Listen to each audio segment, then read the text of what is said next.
we feel this pressure, like I've got to do everything I can. So I'm going to pay this and send them on these trips and get them this training and do all these things. You want to talk about guilt. It's not about one day not knowing whether or not you helped get your kid to the big leagues. It's like if you screwed it up and actually they quit playing sport at 15 and you know it's because of just how you went and managed that situation. That would be the toughest thing for me as a parent to have to live with. The biggest culprit here is the overtraining and the overplaying. These kids are playing way too much for what their bodies can handle. So we got 9-year-old baseball players playing baseball 10 months of the year, pitching, throwing as hard as they can for 10 months. It's just not even that hard to figure out. A human body at 9 years old is not made to do that. Wrote an email to all the parents, just said, look, you might not understand or see it, but this is embarrassing. And we're embarrassing our daughters. We're embarrassing the coaches. We're embarrassing the school. And it's our own behavior. Do we want to be the reason why our child might have a sporting event and there's actually no official at the game? Why? Because there's not enough officials, because they don't want to put up with the parents or the coaches, one of the two. So again, when we're looking at reasons of why we should take a step back and maybe reevaluate what this is all about and why, these are good examples. When sports start not having enough officials to be at games, there's something really broken with the system.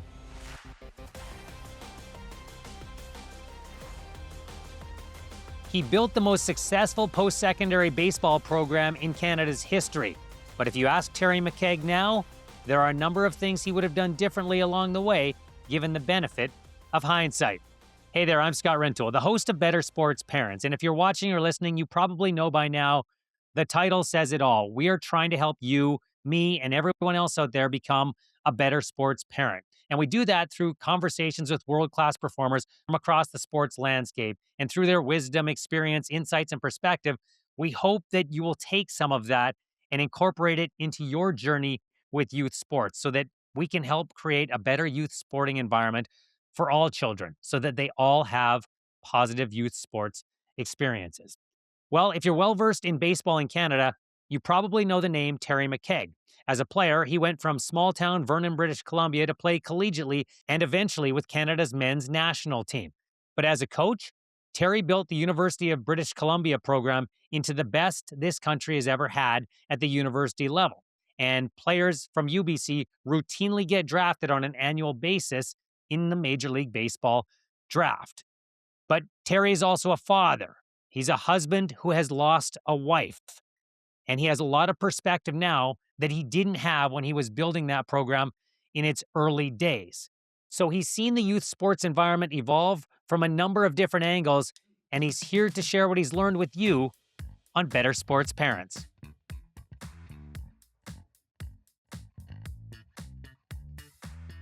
Terry, thank you very much for doing this and spending your time with me here on Better Sports Parents.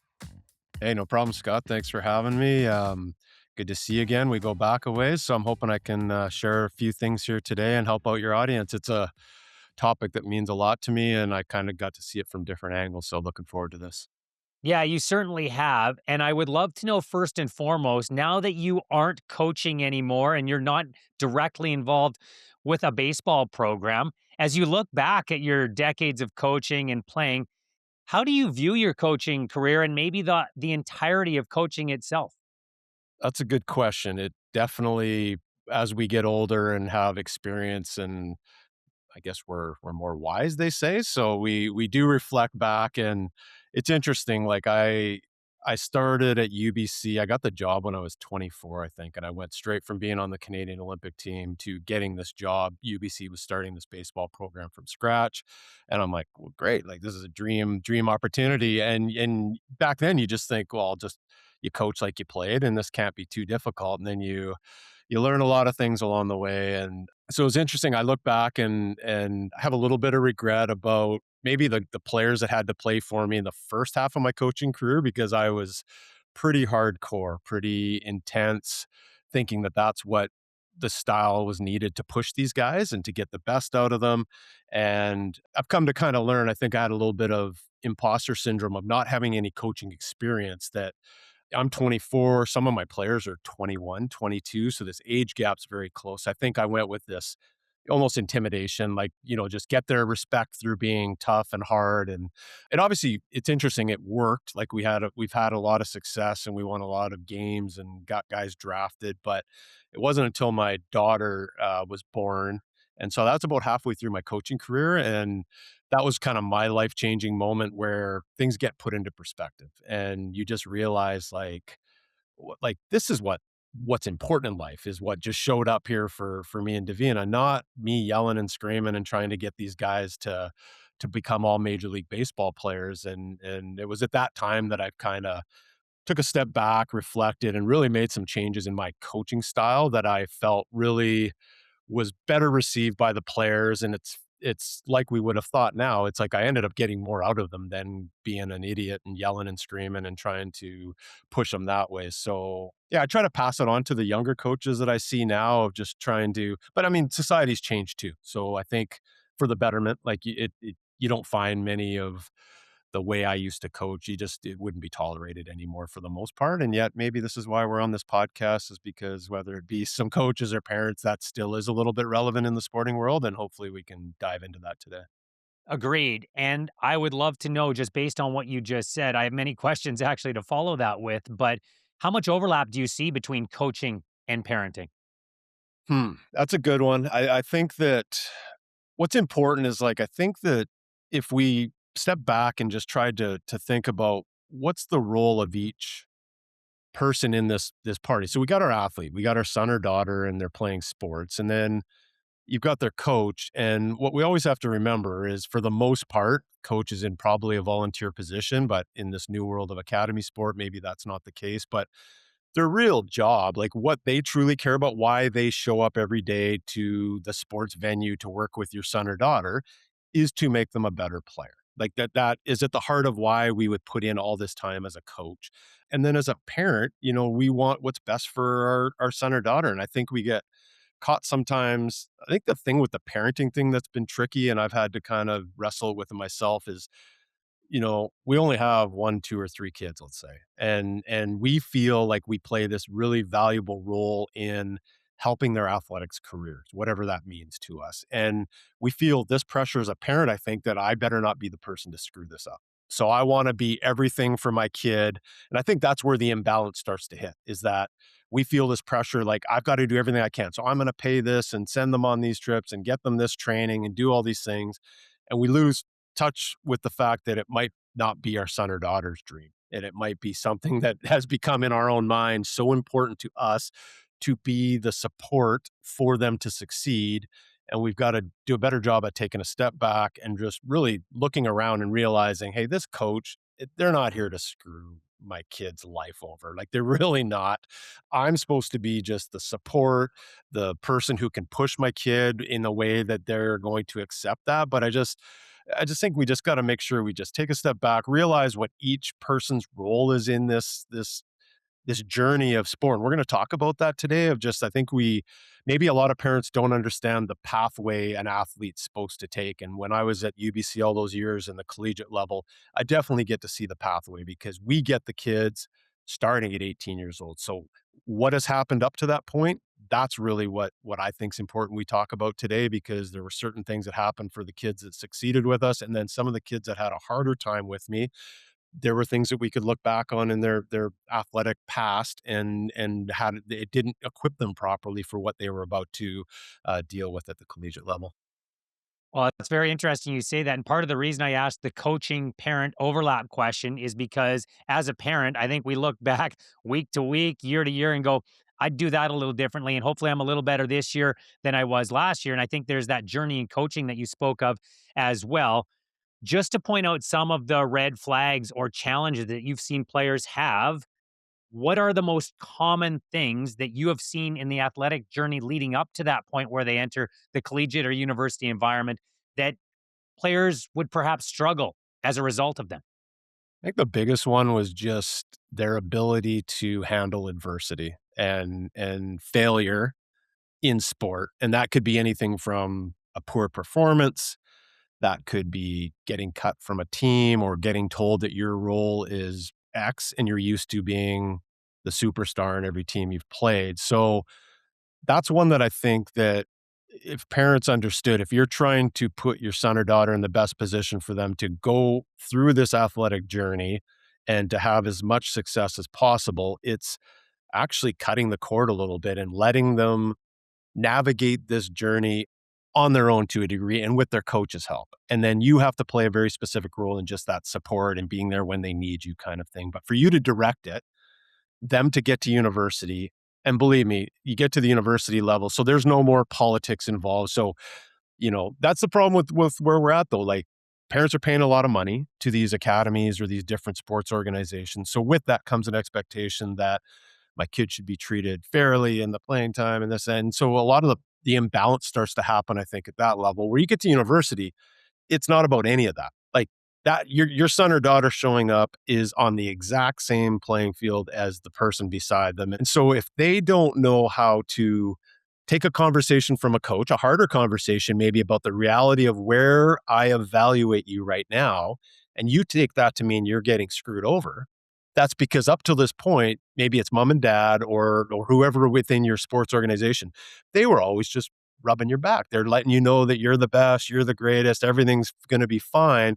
These kids need to learn at some point in life or in sport, like things don't always go your way. And the ones that really succeed are the ones that can handle that and actually flourish under that adversity and pressure. So one of the things I kind of intentionally did at UBC was try to create an environment, practice environment that was really tough. And I would explain it to the players. The reason we're doing this is so that when we're in the most high stress, high pressure situations, you should be able to handle that quite easily. Because if I made you do that every day in practice, why would does it change just because it's the playoffs and the season's on the line? So I think I've kind of answered it that way.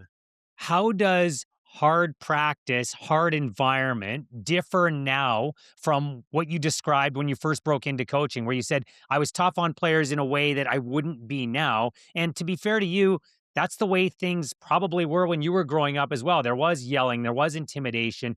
That's not what we want today. So, how do coaches find that balance of making the environment tough so their athletes and players can handle adversity without crossing that line that none of us want to actually see?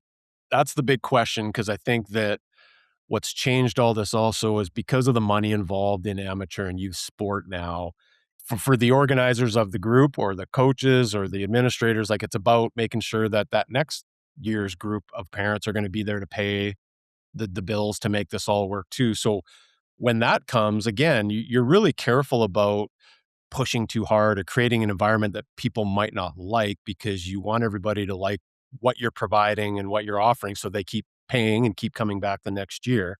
So I guess how I would look at that is to get to the next level of sports. So if you're in high school and you're trying to become a collegiate athlete, and then if you're a collegiate athlete, you're trying to become a professional athlete, like the one constant that's never changed is hard work, like focused hard work and outworking everybody else.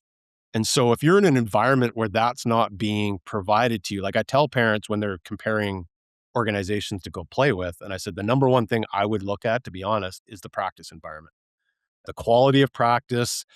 How do they find a way to motivate those kids to have them working extremely hard? Because if you have a lot of good athletes together and they're in a competitive practice and training environment, those are the ones that are going to bring the best out of themselves. If this is one where we're not here to ruffle any feathers, we're just here to make it a nice experience for you, great. That's fine for some kids, but it's not usually going to get the best out of you and push you to get to that next level. And I think there's a balance to be struck in a number of ways here. We should clarify. We're talking about a competitive, pushing to get to high performance sport environment. And look, don't get me wrong. If your child is playing in a house league, whatever that sport may be, there's a way to challenge your child as well. But the environment is slightly different because the outcomes that the clientele, i.e., the kids, are looking for in those environments is different. Would we agree on that? Yeah, we definitely agree on that. I think that that's a really good point because the other thing to remember, like, so one of the biggest things when we talk about the athletic pathway or an athlete's journey here is that, like, I have so many stories of people. I was actually one of them myself that you don't actually figure it out. Figure it out meaning like start really becoming a good player that surprises anybody who would have seen you years ago until maybe like we're talking 17, 18, 19 years old. So when you think of it that when you look back to when they're 7, 8, 9, 10, like, it really doesn't matter what they're doing. Like, just because they're a star then, I've seen all those kids fizzle out and get passed by kids, they didn't grow until they were 12 or 13, whatever it is.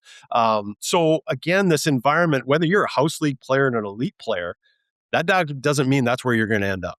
And so if you love the sport and you love being a part of it and working at it and listening to your coaches and doing that, you can go as far as you wanna go. And so, yeah, I think I told you off the air when we were prepping for this, like, my goal with my son and daughter when they were playing sports was just, like, have them enjoy it enough that they wanna come back and play it again next year. And if they do that, then they have a chance. Like, they have a chance to actually maybe make it somewhere. But if we make it an environment where they dislike it or they're turned off by it, like, those are the bad situations that we look back on and just be like, "That's so bad." Like, the kid had a real chance. He was such a good kid. Well, and if our North Star is a lifelong enjoyment of sport, through the pyramid of sport that probably many parents have seen or heard about out there, we are going to get the kids that rise. Like that's going to happen. I'm a believer that most people who reach the highest level are destined to get there because of their gifts and their passion for the game. And that fuels the hard work and all of the things they're willing to put into it. There is a small percentage that can outwork their genetics. And I would put myself in that category as to where I got to. But it's not many. It's most of them are going to rise. It's whether or not they're able to stay in it long enough to get there because you haven't killed that dream somewhere along the way with a pressure or some type of environment that drove their love and passion. Have you seen that in kids? Kids that are ultra talented that you're looking at recruiting to that next level, but you can see in their eyes that they don't love what they're doing.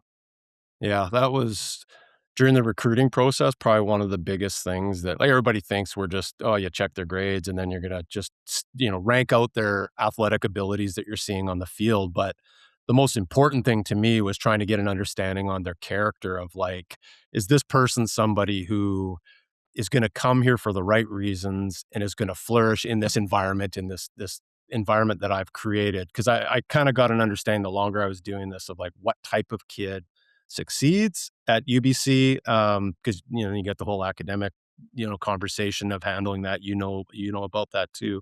And then I knew the type of kid that it was gonna be a struggle, and if I could pick up, it would surprise people, I guess, how many times when I was out recruiting that I was actually watching the interaction of parents. And that would be post-game usually. So after the game ends, who are the parents that are running up there first to try to console or talk to them or versus who are the ones that are waiting, going to meet them at the car. Those little things, because it's again, it's how the kid got brought up, which then is going to tell me what they can and can't handle when it comes to possibly being able to play for me. Without mentioning any names, have you seen players who are talented enough to be a part of your program that just based on talent alone you would bring in, but you've seen the family dynamic and you said, nope, that is going to ruin the culture we are trying to build here. We're not recruiting that. Yes. Yeah. And it's because you remember as a college coach, like we have limited number of spots a year that we're recruiting in. And yet our pot, like you think of UBC, like we had across the country to pick from. So I'm looking for a shortstop. I got 12 shortstops that I can choose from. So within those 12, sure, some of them might separate each other on their playing abilities. But when you got down to it, and I've got, okay, 4 of the 12 are the exact same type of player that I'm grading out. Now we're looking for that next level of things in their personality, work ethic, parents. So to answer your question, yes. And that was an important thing to me. Like, I also wanted to see, because I knew if the kid came from a good upbringing and a supportive environment athletically, those are kids that are going to do well for me, right? We know some pro athletes. You and me know some of these guys and they're baseball players that we heard about the reputation of dad in most cases here. And okay, a couple of them, they made the big leagues, but it didn't last very long. Why? Because those things always catch up to you. Like when those things were ingrained in you from a kid, it's just, and it's so sad. Like you see it's something like that, like an athletic career gets derailed because of the parents that were maybe just, they didn't have this balance down of what their role was in this whole journey. As parents out there trying to differentiate from a coaching lens, what does a supportive parental environment look like compared to a pressure packed parent environment? So good question. Like what I would say that I struggle with this myself. Like when my son and daughter, so here I am, I think I figured it out. Like I understand how this all works. And then I caught myself at their games and you're just like, you're ready to yell at the ref because they blew a call against your daughter. And then you're like, wait a minute, this is grade 10 junior basketball. Like, what are we like? But the more I reflected about coming on this podcast with you too, was like, let's not pretend this is easy. Like, as parents, we love our children and we want what's best for our children. We want to do everything in our power that we can. And then we are competitors ourselves. And whatever our athletics career looked like back when we played, and it is true. I mean, to a degree, we live through our now kids' experiences. And so here I am in this gym and I'm ready to yell at a ref. And it's all because I've gotten caught up in competition. Like winning and losing to me, and maybe this will be a little bit different. I was thinking about this, like when you're a college coach, like winning and losing was my job. So it was super important. When we're talking about youth sports, we obviously have a little bit of an imbalance going on with what the role of winning is supposed to be, right? And the importance of winning. So yeah, it's not easy. I was kind of laughing thinking about that. Like I had to kind of be one of those parents that you're going to see me way off to the side by myself. And that's just because I don't want to be around the other parents who are getting all worked up and getting in, because then you just fall into the same trap and then things become bigger than they are. And you're just like, I got to check myself. Like, this is not what this level of sport is supposed to be all about. And the athletes are sitting on the bench. They're looking up in the crowd like they see and hear what's going on. It's not a healthy deal for anybody. Well, and I think whether a parent has a lot of athletic background or very little, that point will resonate.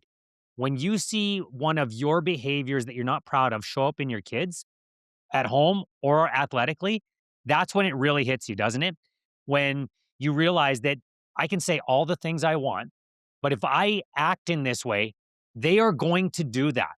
And I think that pressure falls on coaches as well, whether you're berating an official or chastising a player on the field, if that's not the behavior you expect from your players, you can't do it because ultimately it's going to escalate from there. At least that's been my experience. Have you seen the same?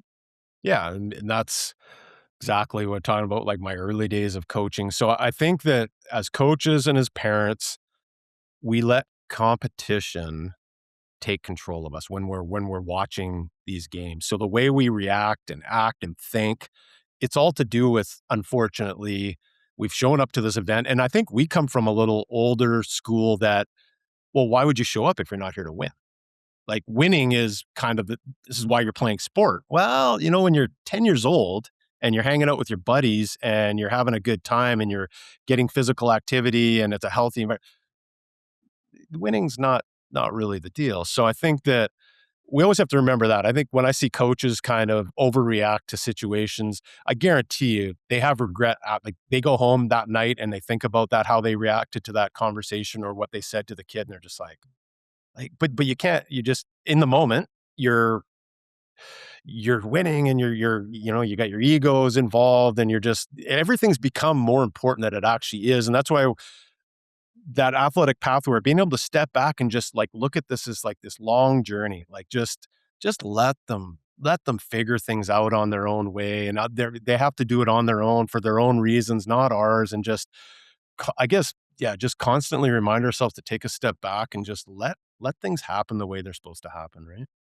Well, coaches don't always have this because in some sports there is a singular coach as opposing to have an assistant or two beside him or her. But parents almost always have this, and it's something that an earlier guest on this podcast pointed out, Cami Granado, is there is somebody in that parental group, whether it's your spouse or whether it's just another child's parent, that you could sit with during the game and literally have that conversation at the start of the season and say, "Look, I need you to be my sounding board. If you see me start to get a little amped up, just knock me and say, "Hey, remember why we're here?" And I'll do the same for you. I think it's such a great point that she brought up. She was talking about her spouse in that case, but I've recommended that to a lot of people, that buddy system. We ask kids to do it in sport, but maybe the parents need to take some of that advice. Yeah, I totally agree, and that makes sense to me. And it could be a wider group. Like I was in a little different situation, but I remember a specific time the high school parents who were just getting like I wasn't enjoying coming to the games anymore because it was starting to cross the line. And obviously I am coming from a little different background. So I'm like, you know what? I'm writing an email to all the parents. Wrote an email to all the parents, just said, look, you might not understand or see it, but this is embarrassing. And we're embarrassing our daughters. We're embarrassing the coaches. We're embarrassing the school and it's our own behavior. And so we need to knock it off. And I was including my like I was kind of getting part of this, and it was this, and Scott, the number of people that replied back and said you're right, or came up and talked to me at the gym and said thank you for pointing that out. Like we just get so excited, like we're honestly living through our kids, and we just need to like sometimes realize. So I love little things like that of just having a buddy or somebody who would actually be able to stand in front of the group and say, "Hey, like this isn't the way it's supposed to go here. Like we need to help each other just kind of take a breath and keep things in perspective."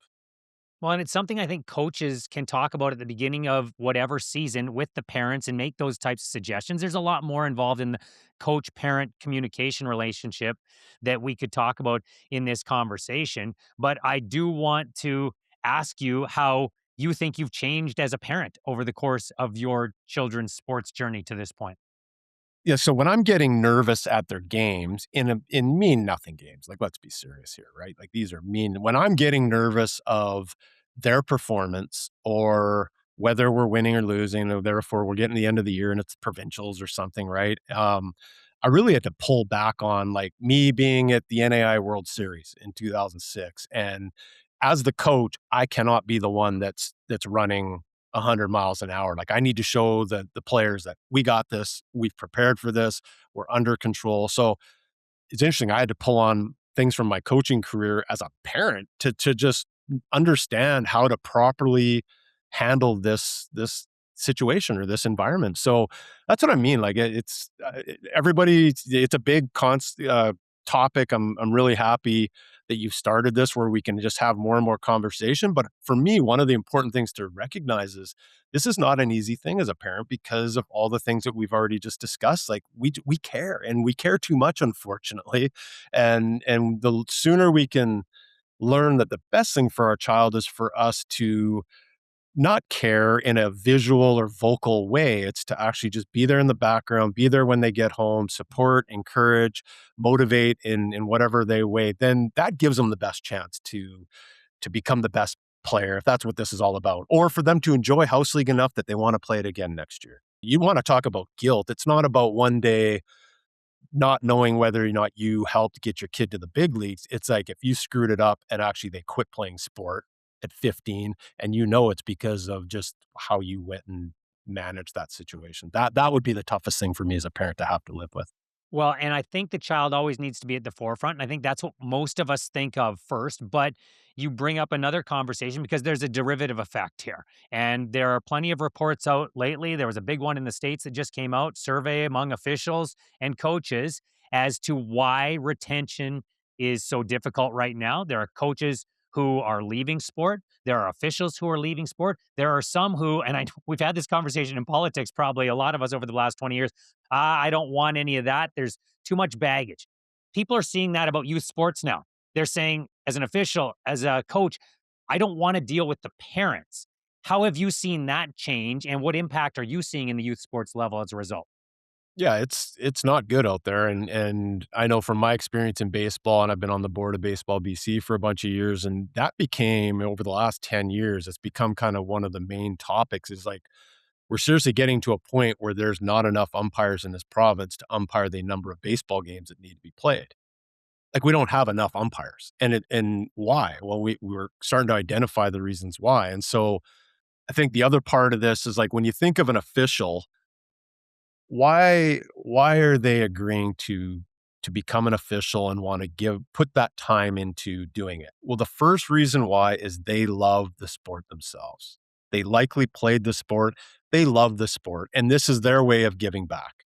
I can promise you it is not about the pay. Like the pay is honestly just a nice little token of thank you. Like when these kids, an umpire is making $75, like it's not making a difference in their financial world, but it's a nice thank you for your time for coming out and helping us out here. So that's the first one to realize is why is that official here today? They're here because they love the sport and they want to allow an environment where these kids can have a good time and play the sport that they love also. And then the coaches, it's the exact same thing. Why am I considering giving up literally hundreds, if not thousands of hours this season to coach these kids? Because I love the sport. I want to give back and I want to help kids get better. And that really for 98% of officials and coaches is why they're doing it.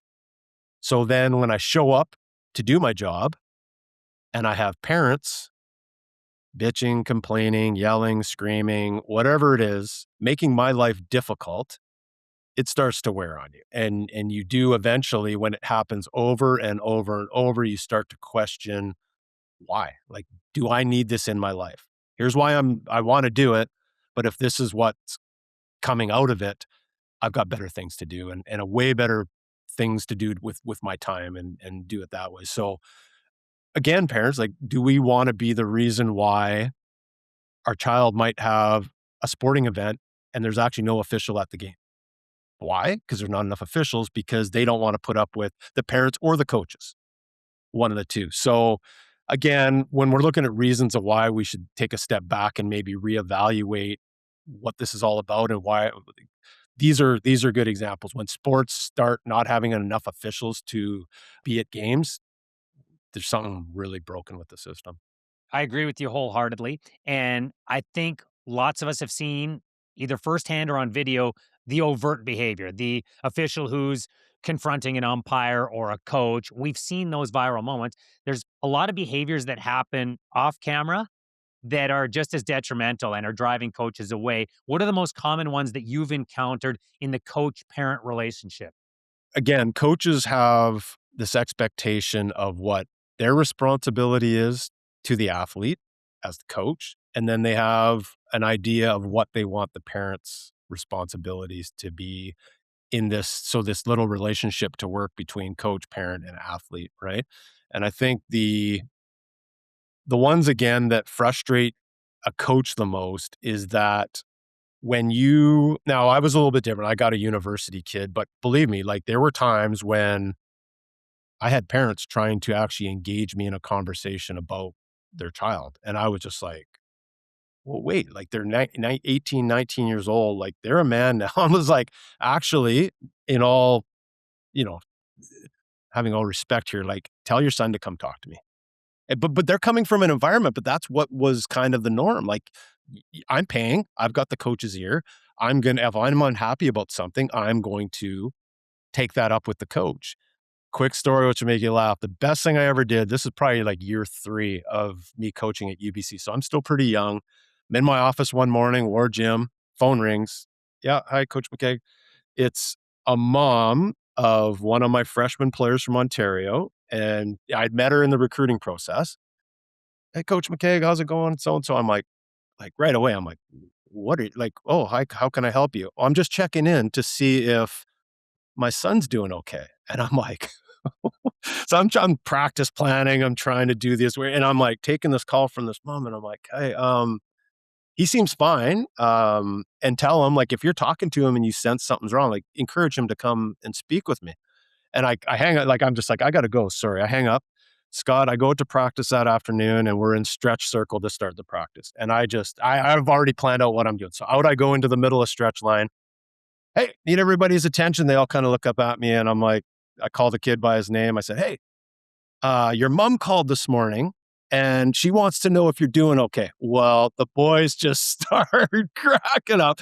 And Scott, after practice, like I literally saw them running to get to phone mom and dad and be like, do not ever call Coach McKay. It was one of the best things I ever did because you just, at the collegiate level, like, come on, like they're now their own, like they need to come. If there's problems, you come. But it was kind of a valuable thing I did. I think all the other parents got the messages. Like there's some things you can talk to me about, no problem. But the daily check-ins to see if Johnny's doing okay, that's not going to fly.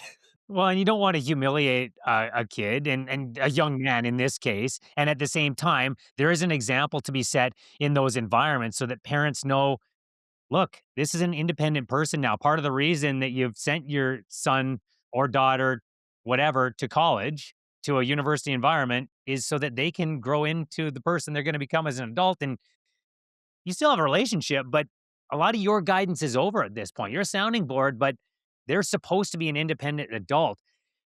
How many kids did you end up seeing that struggled as a result of never having to, I guess, fight their own battles, for lack of a better term, along the way in their athletic journey before you got them? Quite a bit, and it was either the parents or I would actually say the same thing about the coaches because again, the coaches of some of these high performance organizations, like again, they're there to just push the kid on to the collegiate level. If they do that, the next group wants to pay and be involved. So a lot of times it was maybe the coaches too that weren't being real honest with the kid about the shortcoming because we already know he's good play. Like we can see all the things he does well. Like the key to me was just like, how do you, and in your way, there's a way to do it respectfully in the right way of like letting the kid know where the shortcomings are, where the improvements need to be made so that you can continue to climb the ladder and get to where you want to go. And so a lot of times it was the coaches too, where I used to say this to my players and coaches, and I said, hey, because if I had to tell the kid what I believe to be the truth, like this is my evaluation of you right now, they didn't. A lot of them couldn't handle it. They didn't take it very well. And I'm like, look, just because I'm the first person in your life in the last 8 years that has told you the truth being what I truly believe today of your abilities. Don't you can't hate me for that. Like that's an issue where your parents or your coaches should have been pointing some of this stuff out to you. So they didn't. Now you're hearing it and now we get to see how you react to this. So that's I guess those examples of like as a parent, like, yeah, we need to sport is such an amazing platform to teach us things that are going to be great for not only our sporting career but in life. And the number one thing most people will say it's like it's being part of a team, so understanding teamwork, and then it's being able to handle adversity and failure and negativity and knowing that you can come out of this and be even a better player and a stronger person. So don't let them avoid that. Like that's part of this thing and getting to understand of like, yeah, this is a really tough time. I get that. So just try to educate them and man, you can't play sport and not be prepared to fail or not be good sometimes. Like that's not realistic. I think it's so easy to forget as a parent because in every moment we want to see our children succeed. And we can give them the answers to the test if we want, but that's not how they actually learn. It's not how they're going to be successful, independent, high functioning adults. They have to fail. I tell that to parents all the time. Yes, you want to see your child succeed, but the reason you put them in sports is so they can fail and fail in what is generally a safe environment. Like the world's not going to devour them in a sporting environment.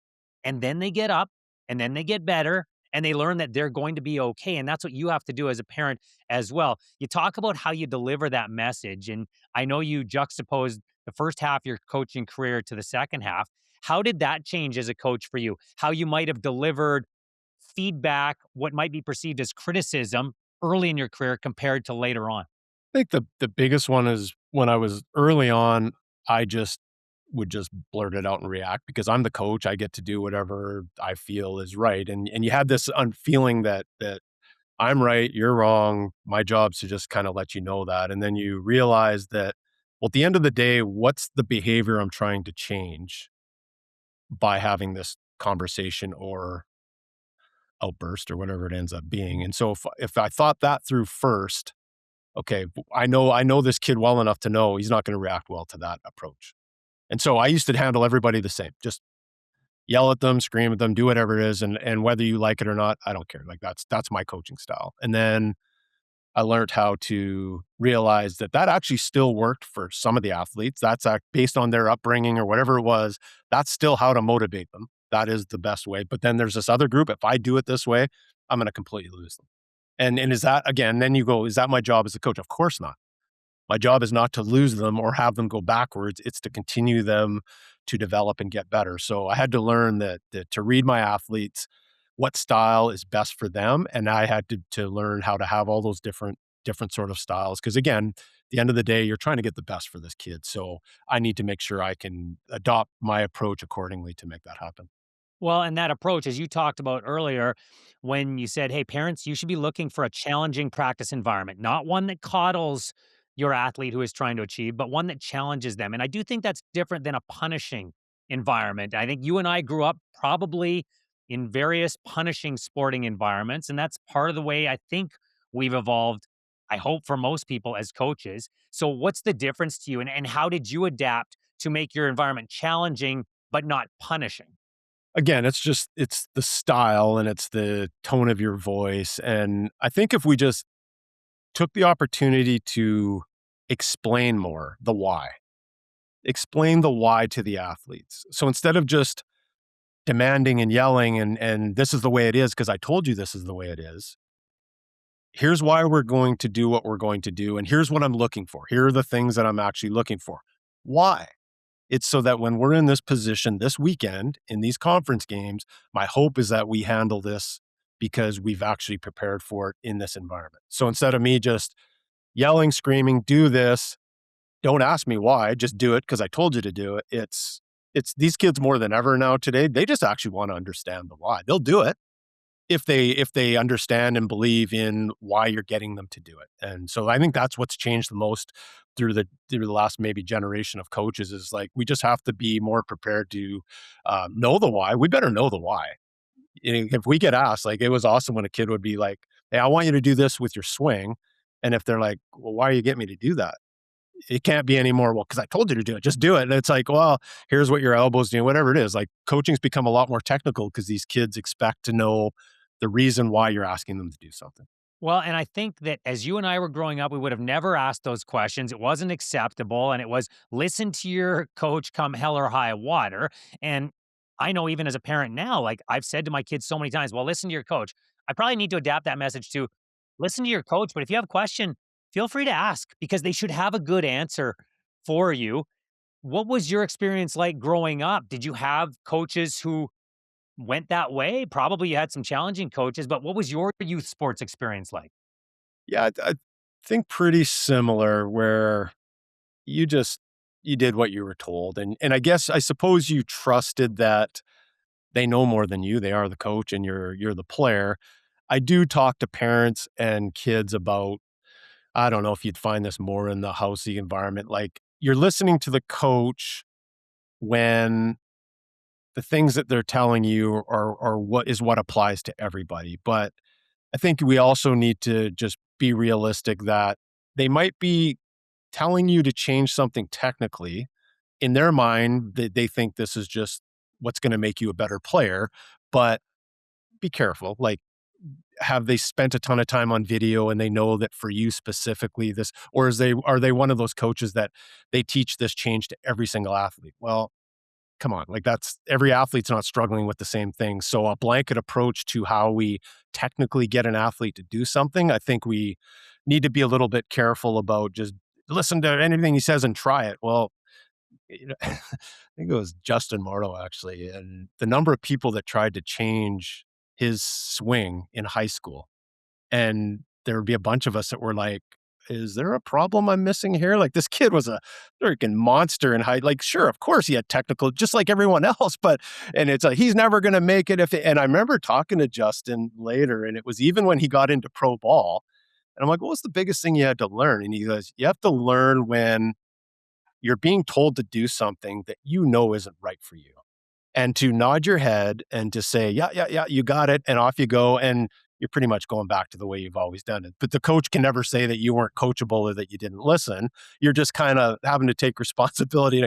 Little extreme case, I know, as a major league player, but that was during his journey up is a bunch of people, like because we always feel like we need to put our stamp on, like, I'm a coach, I'm supposed to help them, so I just start saying things, but have I really broken down and thought, is this what's really best for this kid? So I think we as coaches sometimes are guilty of that. We try to help too much. And maybe our job's just to let this kid figure it out himself too on the journey. And then if they come to us or I see something that's blatant, then I can step in and help. But I think overcoaching is kind of a something that's a little bit of an issue too in sport.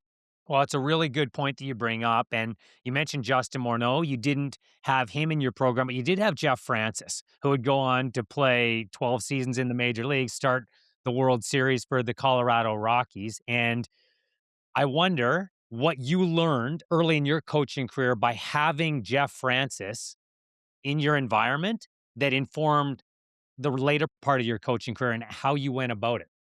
Yeah, the big one with Jeff was just realizing that, just because we had Jeff Francis, don't feel the need like, he showed up already an amazing pitcher who could any pitch to any location. He was just lacking strength, and he had been playing position and pitching, so he wasn't getting proper rest and high very typical for a high school player who pitches and hits or plays a position. So, it wasn't the easiest thing to do because especially as he started really improving and getting attention of Major League Baseball scouts and that, it's almost like it'd be easy for us to wanna try to take a bunch of credit for what we did for Jeff because he's done this under our watch, but in reality, all Jeff did was mature and physically get bigger and stronger, and that's what brought on the velocity, and he still was the same pitcher as when I went out and recruited him in grade 11.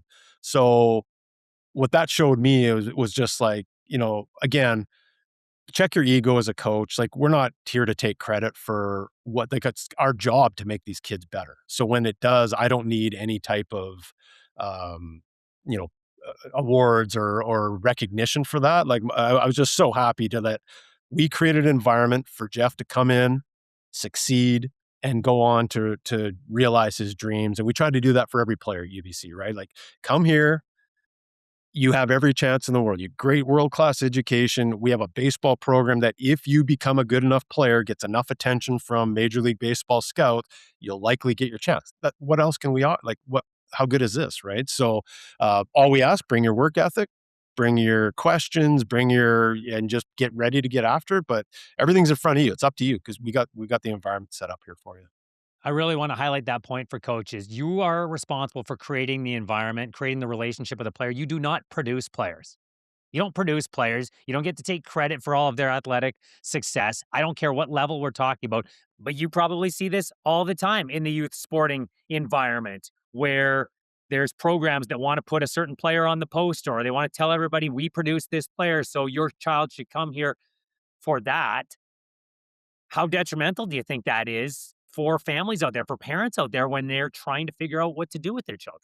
Yeah, of course it's detrimental, and this is what money's done to youth sport. It's made like, so now a coach, because of them getting paid, and in some cases, maybe it's part of their livelihood of how they make their finances work, they actually have to that whole winning thing or succeeding and having that image and their ego grows and it's all to do with there's this financial part of it. Like back 20, 30 years ago, nobody got paid. So the coaches truly were just there to coach these kids, have a good time. And money's changed a lot of this stuff and it's not for the better.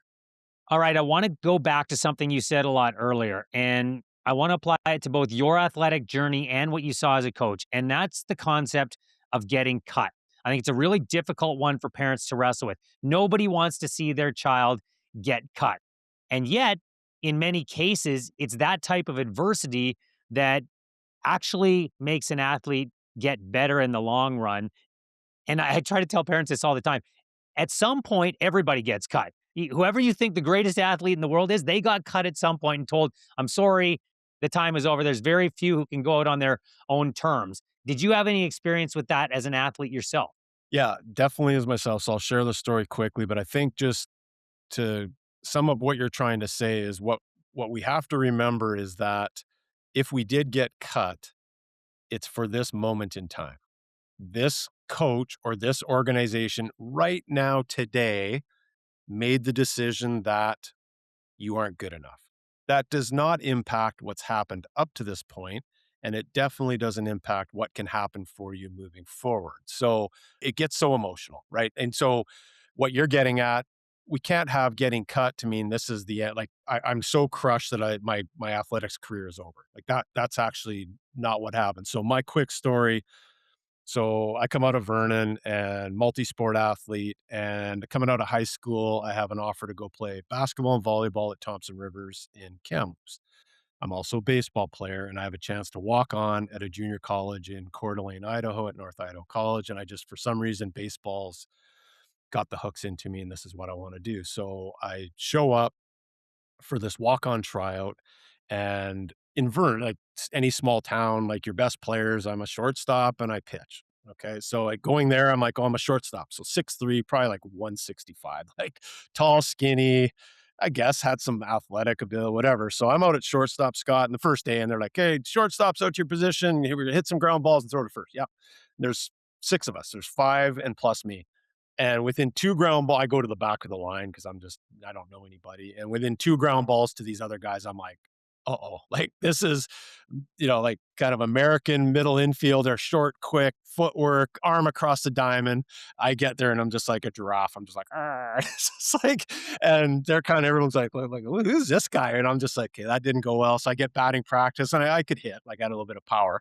Anyway, long story short, I get cut like 4 days into walk-on tryouts, cut, and I'm like, what's happened? Like and these thoughts start going through your head, like I'm done, like my career's over. So school had already started, and I call mom and dad, and I obviously just want to come home. And they're like, well, you paid tuition already, like stay for the first semester, come home for Christmas, and we'll figure out what you want to do from there. So I'm like, okay, I'll stay for this first semester.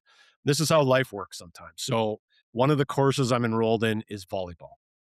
I was a provincial team volleyball player in high school. So it's a co-ed class in Coeur d'Alene, Idaho, and who happens to be the teacher of this volleyball class, but the baseball coach who just cut me. And so I'm in this class and he's there every day, which just pisses me off. And I'm just hammering volleyballs, taking out my frustrations of him ruining my life in my own mind.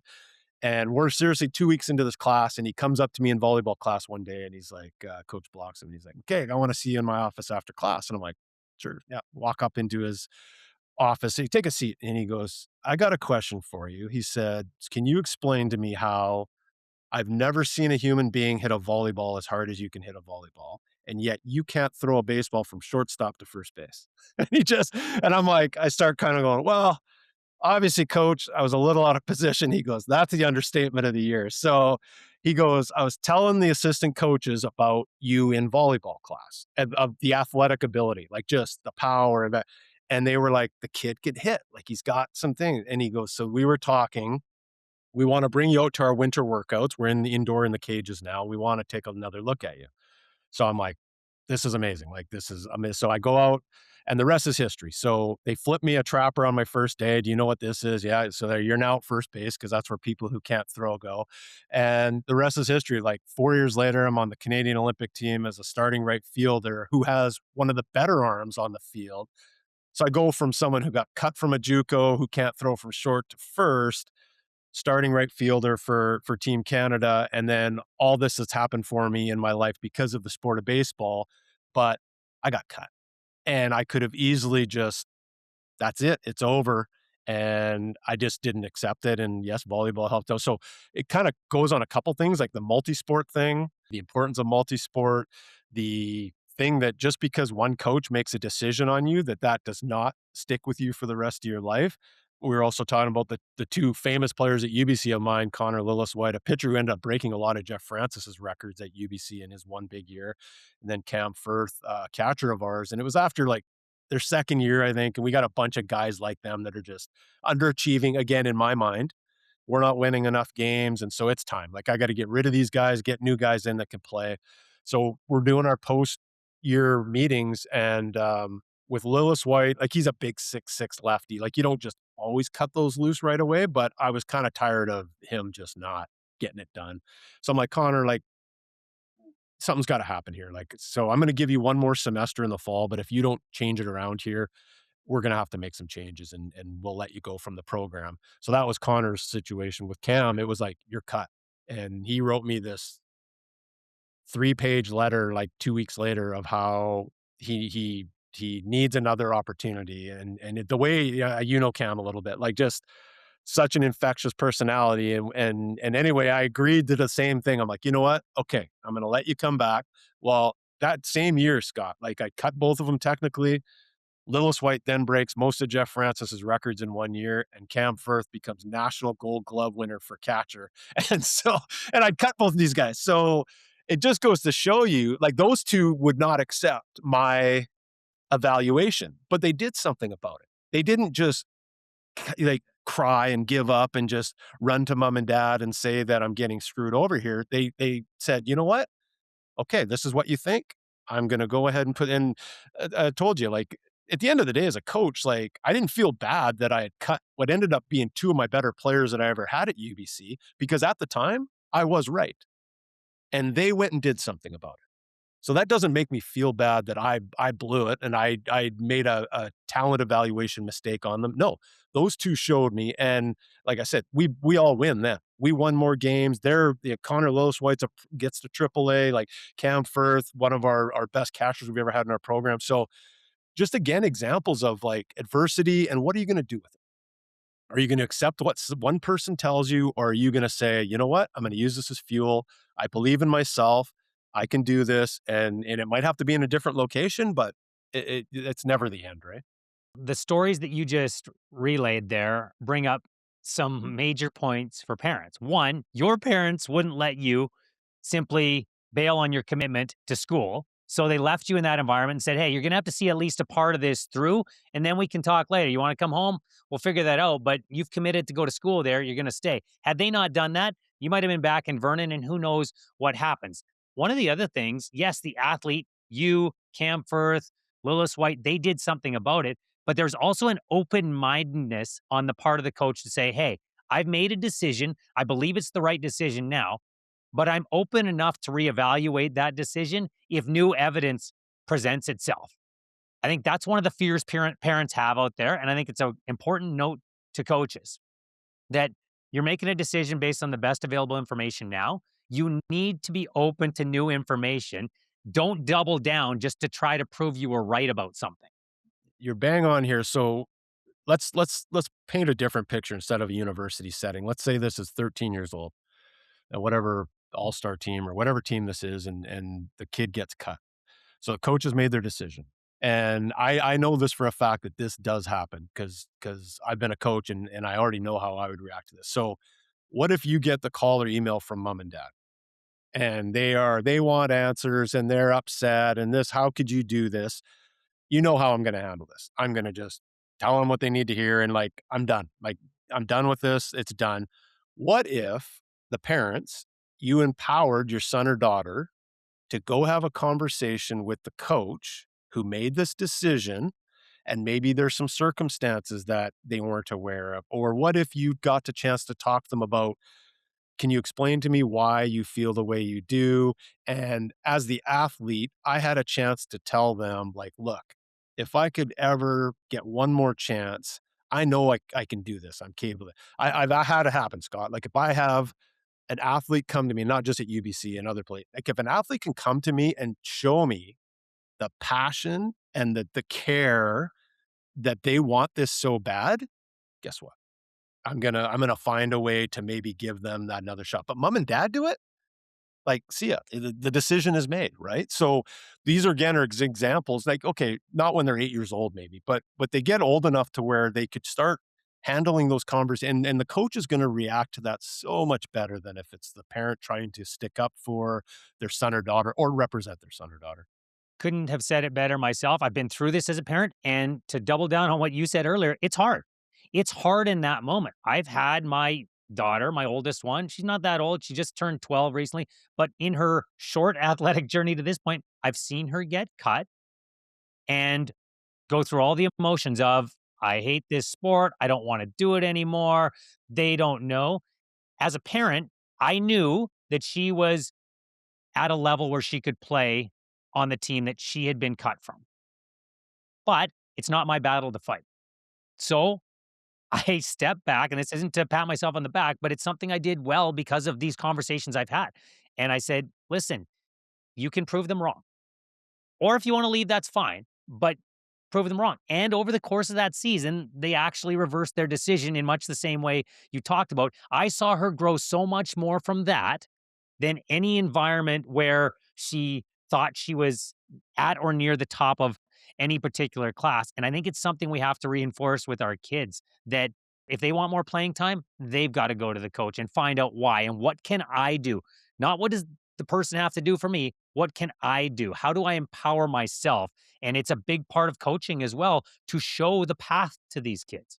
Yeah, and the coaches, I mean, coaches aren't always right. Like that's the theme here too. It's just like officials make mistakes and your athletes make mistakes, the coaches make mistakes too. So again, they're going off of what knowledge they have at this moment. They make a decision to what they think is honestly the right decision in their minds, but that doesn't mean that that can't change or that they can't be proven wrong. So the worst thing we can do is play victim and tell our son or daughter that this isn't your fault. You've been completely screwed, da, da, da, da, and let them quit sport or just have it impact their careers. Or you can say, there's a reason why they made this decision. Either, and go talk to them to find out why, or that's as a parent, that's what I would do with my son. Let's sit down and maybe try to figure out why they made the decision that they made. And let's take a harder look at what you're doing. And is there some changes that you can create so that next time you're that the coach isn't seeing those same things? So flip it instead of being the victim and realize that coaches make mistakes too. So that I'm not going to let that ruin me who I know I am as a player, but it actually might be a wake up call that maybe I'm not working as hard as I could or should be. And so just using it the right way. Well, and on the flip side, you might find out something about your child that you supposed, but you didn't know. Maybe they go, well, that's okay. I'll figure out something. Maybe they don't really love that sport. And maybe it is time to find something a little different instead of your assumption that they actually love what they were doing and they want to continue with it. You mentioned your daughter a little bit earlier in this conversation. I know you have a son as well. While we're on this topic, you know the pathway to get to the high level athletics. What do you actually want your kids to get out of sport? So what I want them to get out of sport again is I think all the things that I know will benefit them in the other areas of their life. Because so if they make it as an athlete, great, and they had a chance to play, that's all fine. But that'll take care of itself because of all kinds of reasons. I'm assuming in my head, I actually don't have the high expectations so that I can ground myself into making sure that I keep pointing out all the benefits of them playing sports. So if I see something happen on the field, like I watch my son playing baseball, I watch more about like his interactions with his teammates than I do the technical parts of his swing. Do you think he wants to hear from me about his swing like the coach from UB's? No, like that's the last thing in the world. So, but if I was able to point out, like I saw him handle a situation with a teammate or something that maybe I could help him with, those are things that'll pay off for him in life, right? And or he's really frustrated, like boys, especially at that age, like the handling of adversity and failure, like it's a hormonal thing at that age. Like they don't do it very well. And baseball, the one like maybe of any sport, like you fail all the time. Like if you've chose to play baseball, get ready for failure. But they're actually at that age incapable of kind of processing it. So talking to him about he's disappointed, he's upset, he's mad, and I'm like, well, buddy, like let's come home tonight. Let's flick on the Blue Jays game and watch these guys fail. Now these guys are getting paid millions. How much are you getting paid? Yeah, they can do that. So do you see them getting? And you just and I think parents out there like if I were to get my kids, and I try to, you get them to watch professional sports, the number one reason not because of how good they are, is to watch them fail and point out when they fail. And because all of them, no matter, I don't care like, who they are, they're all going to show you in a game or a competition failure. And then they're going to actually, what do all the great ones do? The next play, they're back on and you're saying, so you know why that happened, right? They didn't allow the failure to get to them. They didn't even think twice about it. They trust in their abilities and on to the next one. So that's what I would do. I get kids to watch professional sports games to just watch them fail because then they're just like you. And so why are you getting so upset? Like they're way better than you and they're failing at the exact same rate you are. So it's just a little something that might help. Well, and I think a derivative effect of that is that they learn a little bit more about the game and how the game is supposed to be played as well. Do you see that? It's something that other high level coaches and former athletes that I've had on this podcast have talked about, that they see a skill level that is unparalleled in human history at a younger age. We've got 10, 11, 12, you name it. They are better at that age than any of their predecessors because of the development system we have now. However, game IQ, on field awareness, These are things that many from previous generations are seeing lacking because it's so individualized in terms of the development. And a lot of kids, just based in the media environment we're in right now, they don't watch full games anymore. 100% agree. I can't add anything to that other than you're exactly right. It's unfortunately what these youth sports models are encouraging, that it's about development of these tools, of these physical tools, of the technical tools to get college and pro scouts and coaches to notice you. Meanwhile, they're the ones coming out to watch and going, okay, great. But everybody we look at this high level can do all the same thing. We're looking for the little things, the instincts, the hustle, the little things that you actually don't get taught. So that's again where parents, I think, come in because those are the things that I think parents can instill from a young age is the importance of when I saw you, like these are the things that are important. The coaches will teach you how to do all that stuff at one point. But when I see my son not hustle, after a ground ball, that's something I'll bring up with them. Not the actual, but most parents like, you hit a ground ball, why are you pulling that pitch? Blah, blah." No, it's actually like I had a bigger problem with why you weren't running hard down the line. And just so again, it's how we want to look at it. But I can't add much more to that. It's definitely not as much attention being put to those smaller things, which when you get up into those higher levels when winning is more important, it's all about who can do those little things, right?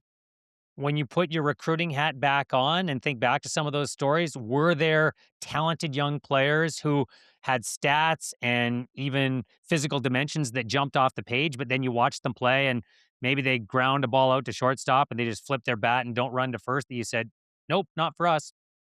Yeah, and maybe I don't think that happened very often because if they were that good already, that's probably the last thing they're gonna do because they don't want that to be the reason. But what I would say is, had a lot of kids show up that based on ability should have turned out to be the type of player that we think, and they actually never even got close to there because they couldn't grasp the smaller things needed to be a complete player or to have those intangibles. So, if you go for 4 with 3 strikeouts, can I put you in the lineup the next day? I don't care, like, it doesn't matter how good your physical tools are. If you can't show me that you know how to handle that, I was just like, "No problem, I'm good. I'll be good tomorrow." But so I would say more we learned hard lessons that of course, you're still gonna take the kid that's got all that ability because you hope that you can be the one to teach them those other things, but it's pretty tough. I want to go back to Jeff Francis for a minute here because it's been on my mind for a while and I want to get to it. Two questions. One, on the subject of intangibles, what did he show you in that regard? Because Jeff wasn't a guy who was throwing high heat that gets you recruited everywhere. And two, would Jeff Francis get recruited in today's environment? Okay, so the first part of it, so the story that I love telling that told me that Jeff Francis was different. So this is his freshman year, his first year. So he's good enough that he can come in. He's going to be one of our starters right away. So we're down playing legendary Lewis Clark State at their place, defending that, blah, blah, blah, blah. So this is his first, this will be his biggest college outing of his freshman year. And he gets just lit up. Like they put 10 on him with 3 run home runs. And like they just and so he's pulled after the 4th of an inning. I've watched this kid, Scott, for 2 years. I think I saw him lose 1 game in 2 years of high school, and that included the national team. So I'm like, "Oof," like I'm loving it. Like I'm watching these home runs leave the yard, and I just love that stuff because Jeff Francis needs this because he's not perfect. Like and I can't wait to see how he reacts to this. So I go make the pitching change, and he is just the look in his eyes like he doesn't know what just happened because he's never experienced this before. So off he goes into the dugout. I make the pitching change, and after the game, I go find him, and I said, "So, how you feeling?" And he goes, "When do we play these guys next?" And I said, "3 weeks." And he goes, "I want the ball." And he walked away. And I was like, "Oh," like, as a coach, you're just like, he's not sitting there pouting, and he's not like, life is over. Jeff was like, "When do we play these guys?" And I told him, and he's like, "I want the ball." I said, "You're getting the ball." He went out 3 weeks later, Scott, 7 innings, 1 run, 12 punch outs. So there's just Jeff was that's a special kinda deal, right? Nothing happened in the 3 weeks to make him a better pitcher. He just smart kid. Like he figured out his plan. He knew what he was going to do. Didn't work out for him that first day.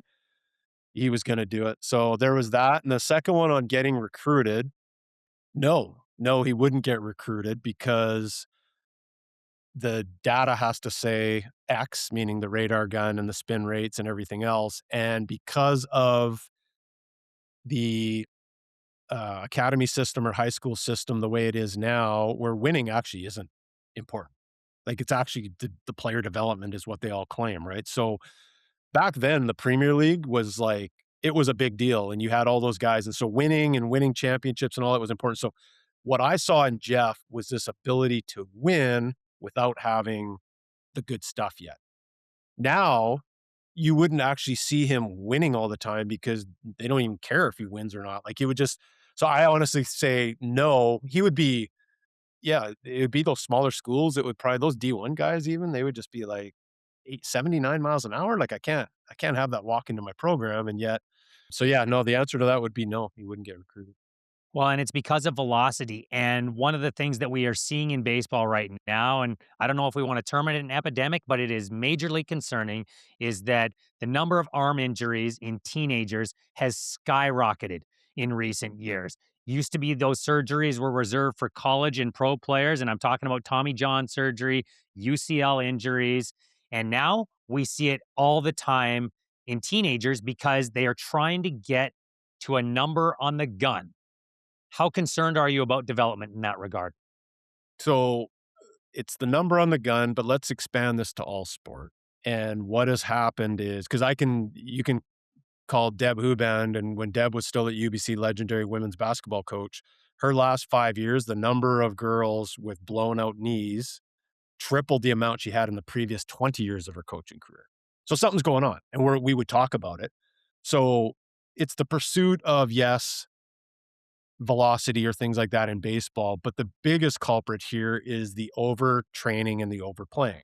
These kids are playing way too much for what their bodies can handle. Ligaments, tendons. That's the thing. We don't understand. It's those are the important things that are going to give out. And we can't see them.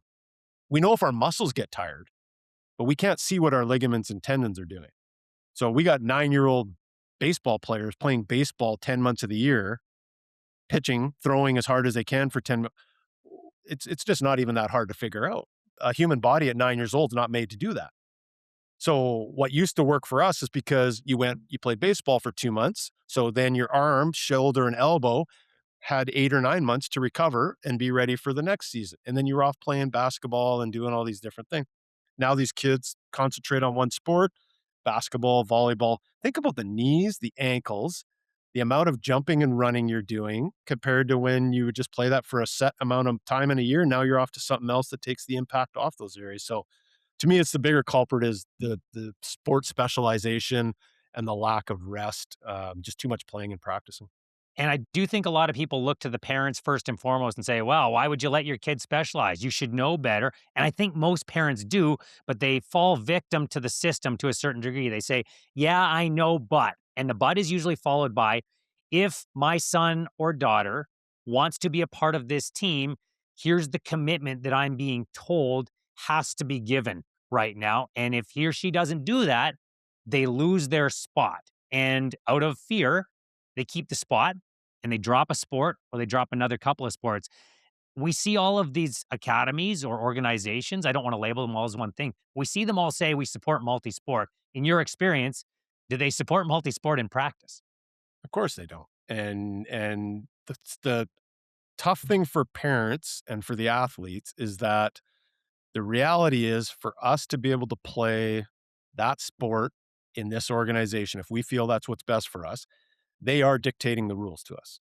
So there actually isn't an opportunity for us to say, I completely disagree with this model. I'm letting my kid play multi-sport. The only way you can do that is if you're going to play house league for everything. That's the only way to do it.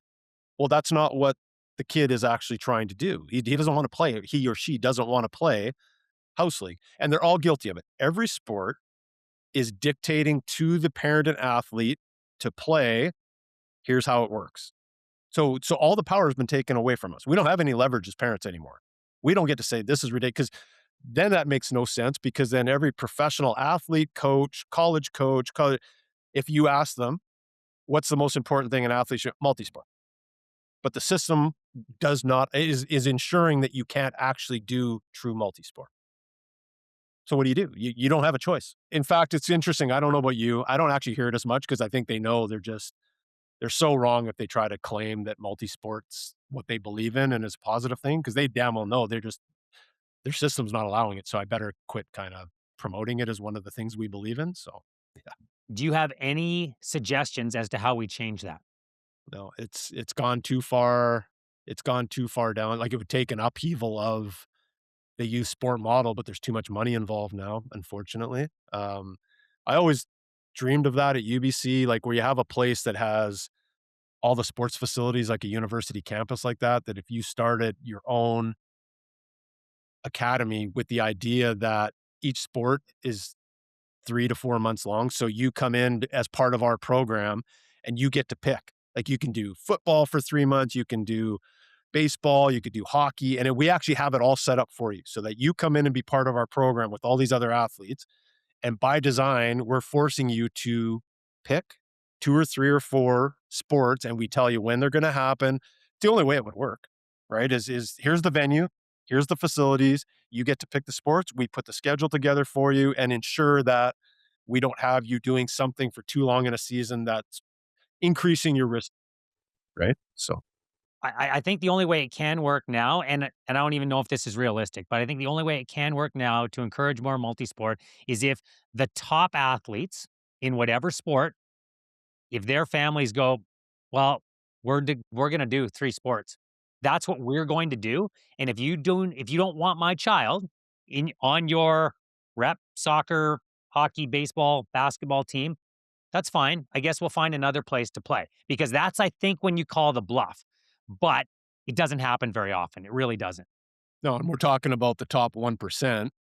They're actually not the ones that maybe need the multi-sport as much as the other 80% that actually could become really good players down the road if they don't get worn out and get abused with too much activity. You know what I mean? So that's why it's really difficult because it's all the kids that actually need this approach, not just the top 1%. But you're right, that would be the one they're the people that do have the leverage, if anybody. Well, and I guess the other place is this sounds like a contradiction, but the larger urban centers are where there are more opportunities, higher level of competition simply by virtue of population. And yet I almost wonder if there's an advantage to being in a smaller community where programs aren't offered year round. And so you actually don't have the chance to play for 10 months in any particular sport. You have to move from one to the other. Could that actually be seen as an advantage right now? It could be. I think the only 2 things that you would look at is typically the level of coaching that you might be getting in those small rural places isn't gonna quite be as strong, so that would be on the other side of it, and then I'm this huge believer in the best players or how to develop a player is to have them around other talented players. And so maybe the other downside of that is in you're a smaller place, there's less kids with the same abilities as you. So on a daily basis, you're not being pushed. So you're right, there would be the positive there, but then I think there's maybe a few things that don't help you out. It's tough. It's a tough one. I know how big a believer you are in sport and how it translates to other areas of life. Now that you're taking your coaching prowess into the corporate world and into construction specifically, how does that sporting message resonate with the people you talk to, with the teams you are talking to, and how valuable is it to use that as your analogy for what they're dealing with in their lives? Yeah, I think it's why my style is working really well, and I can't tell you how much enjoyment I'm getting. I would have never thought this is the path I would have gone down, but after losing my wife Davina to severe depression and mental health when she took her life, like it really opened my eyes to the struggle that a lot of people are having. And this goes back to a few questions we talked about earlier, though. These guys, so they're not going to go see a doctor. They're not going to go see a psych. This is not how they're wired. They're coming off the construction site and they're been told to be tough and mentally be able to handle all this stuff. My style resonates because they all played sport at one point in their life. and the value of a coach that they had at one point in their life. And that's actually what's attracted me to them is I'm not a doctor.